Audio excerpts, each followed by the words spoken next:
Quality study अकॅडमीच्या YouTube चॅनलवर तुमच्या सर्वांचं स्वागत आहे. विद्यार्थी मित्रांनो, नुकतीच MPSC ग्रुप सी पूर्वपरीक्षा पार पडली 11 जानेवारी 2026 म्हणजे आज. तर या व्हिडिओमध्ये आपण राज्यव्यवस्था म्हणजे पॉलिटी या विषयाचे संभाव्य उत्तर पाहणार आहोत. याआधी आपण आपल्या चॅनलवर भूगोल, इतिहास, चालू घडामोडी याचे संभाव्य उत्तरचा व्हिडिओ आपण अपलोड केलेला आहे. ज्या विद्यार्थ्यांना त्याचे संभाव्य उत्तर पाहायचे आहेत तर ते पाहू शकतात.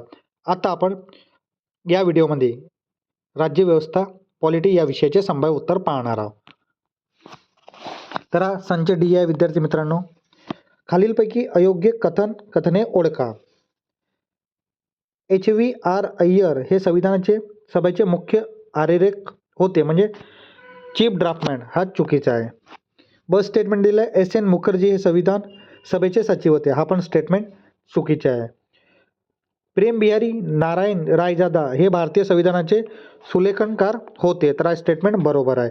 तर अयोग्य कथन ओळखायचे आहेत या प्रश्नामध्ये विचारण्यात गेलेला आहे.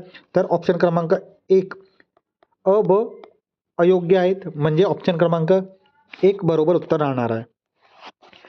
त्यानंतर पुढला प्रश्न, खालीलपैकी योग्य कथने ओळखा. राज्य विधानमंडळ अ स्टेटमेंट का दिलं, सामान्य विधेयक हे मंत्र्याद्वारा किंवा खाजगी सदस्याद्वारा मांडले जाऊ शकतो, तर बरोबर आहे. ब स्टेटमेंट का दिला, धन विधेयक हे मंत्र्याद्वारे किंवा खाजगी सदस्याद्वारा मांडले जाऊ शकतात, तर हा चुकीचा आहे कारण की खाजगी सदस्याद्वारा मांडलं जात नाही. तर ऑप्शन क्रमांक 1 म्हणजे फक्त ए बरोबर उत्तर राहणार आहे. त्यानंतर पुढला प्रश्न, बलवंतराय मेहता समितीची योग्य शिफारिश ओळखा. अ स्टेटमेंट का दिलं, ग्रामपंचायत प्रत्यक्ष निवडून आलेले प्रतिनिधीसह स्थापन करावी, हे बरोबर आहे. ब स्टेटमेंट का दिलेली आहे, पंचायत समिती आणि जिल्हा परिषद प्रत्यक्ष निवडून आलेल्या प्रतिनिधींनी स्थापित करावे, हे चुकीचे आहे कारण की प्रत्यक्ष नाही अप्रत्यक्ष आहे. आणि क स्टेटमेंट का दिले, जिल्हाधिकारी जिल्हा परिषदचे अध्यक्ष असावा, तर हे पण बरोबर आहे. तर या प्रश्नाचं उत्तर राहणार ऑप्शन क्रमांक 3 फक्त अ क हे बरोबर उत्तर राहणार आहे म्हणजे ऑप्शन क्रमांक 3 बरोबर उत्तर राहणार आहे. त्यानंतर पुढला प्रश्न, कोणत्या परिशिष्टामध्ये भारतीयच्या अधिकृत भाषांची यादी आहे. तर 8वा शेड्यूल म्हणजे 8वा परिशिष्टमध्ये म्हणजे ऑप्शन क्रमांक 3 आपला बरोबर उत्तर राहणार आहे. विद्यार्थी मित्रांनो, त्यानंतर पुढला प्रश्न, केंद्र सरकारने 44वी घटना दुरुस्तीद्वारा डॅश हे संविधानाच्या 3ऱ्या भागातून म्हणजे मूलभूत हक्काच्या यादीतून वगळला, तर तो हक्क होता संपत्तीचा हक्क म्हणजे ऑप्शन क्रमांक 3 आपला बरोबर उत्तर राहणार आहे. त्यानंतर पुढला प्रश्न, केंद्र व राज्याच्या समवर्ती सूचीला संधी प्रकाश म्हणजे ट्विलाइट झोन असे कोण संबोधित केलेलं आहे. तर हे संबोधित ऑप्शन क्रमांक 2 PM पायली यांनी केलेले आहे म्हणजे ऑप्शन क्रमांक 2 बरोबर उत्तर राहणार आहे. विद्यार्थी मित्रांनो, त्यानंतर पुढला प्रश्न, लहान शहराच्या प्रशासनासाठी नगर क्षेत्र समिती स्थापन केली जाते, ती डॅश असू शकते. तर आपलं ए स्टेटमेंट आहे पूर्णपणे निवडली, बरोबर आहे. ब स्टेटमेंट दिलेलं आहे राज्य सरकारद्वारे पूर्णपणे नामनिर्देशित, हे पण बरोबर आहे.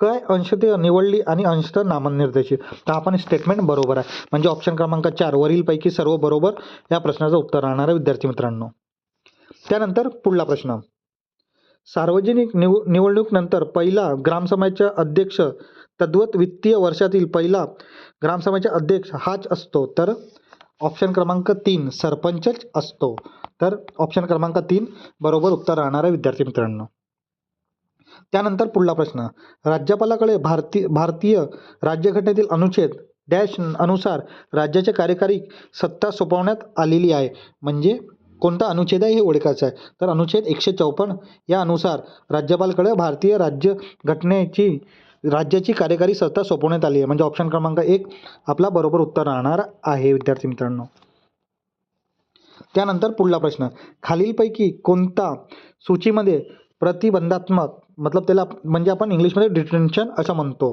स्थानबद्धतेची तरतूद करण्यात आलेली आहे.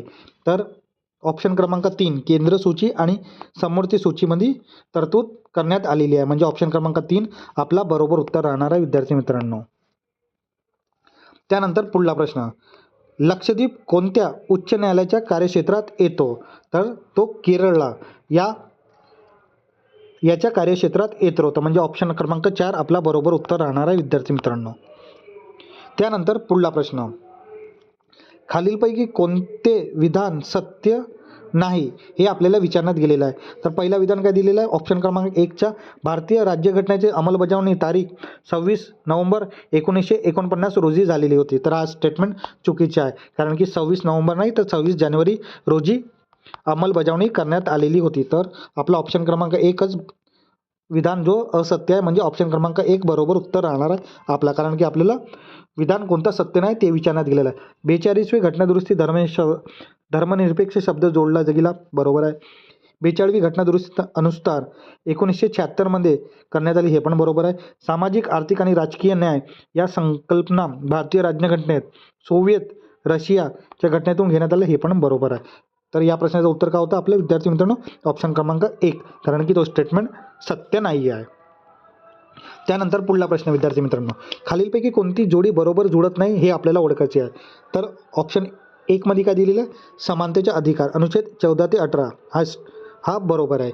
ब मध्ये काय दिले, शोषिता विरुद्ध अधिकार अनुच्छेद 20 ते 22, तर हे चुकीचे आहे. 23 आणि 24 मध्ये देण्यात आलेलं आहे, तर हे जोडी बरोबर जुळत नाही. म्हणजे या प्रश्नाचं उत्तर काय राहणार आहे, ऑप्शन क्रमांक 2, कारण की शोषणचे अधिकार अनुच्छेद 23 आणि 24 मध्ये येतात. तिसरा काय दिलं आहे, धार्मिक स्वतंत्र अधिकार अनुच्छेद 25 ते 28, बरोबर आहे. आणि चौथा काय दिला, सांस्कृतिक आणि शैक्षणिक अधिकार अनुच्छेद 29-30, हे पण बरोबर आहे. म्हणजे या प्रश्नाचं उत्तर ऑप्शन क्रमांक 2 आहे, कारण की ते चुकीची जोडी आहे. त्यानंतर पुढला प्रश्न, पोलीस पाटलांची नेमणूक करण्याचे अधिकार कोणास आहे. तर ते अधिकार ऑप्शन क्रमांक 3 जिल्हा अधिकाऱ्यांना आहे. तर ऑप्शन क्रमांक 3 आपला बरोबर उत्तर राहणार आहे विद्यार्थी मित्रांनो. त्यानंतर पुढला प्रश्न, खालीलपैकी कोणत्या उच्च न्यायालयाच्या सर्वाधिक खंडपीठ आहेत. तर ते बॉम्बेच आहे, बॉम्बे उच्च न्यायालय. तर ऑप्शन क्रमांक 1 आपला बरोबर उत्तर राहणार आहे. तर विद्यार्थी मित्रांनो, आपण आपल्या क्वालिटी स्टडी अकॅडमीच्या यूट्यूब चॅनलवर आता आपण राज्यव्यवस्था याचे आपण संभाव्य उत्तर पाहिले. याआधी आपण भूगोल, इतिहास या विषयाचे आणि अर्थव्यवस्था या विषयाचे संभाव्य उत्तर पाहिले आहेत.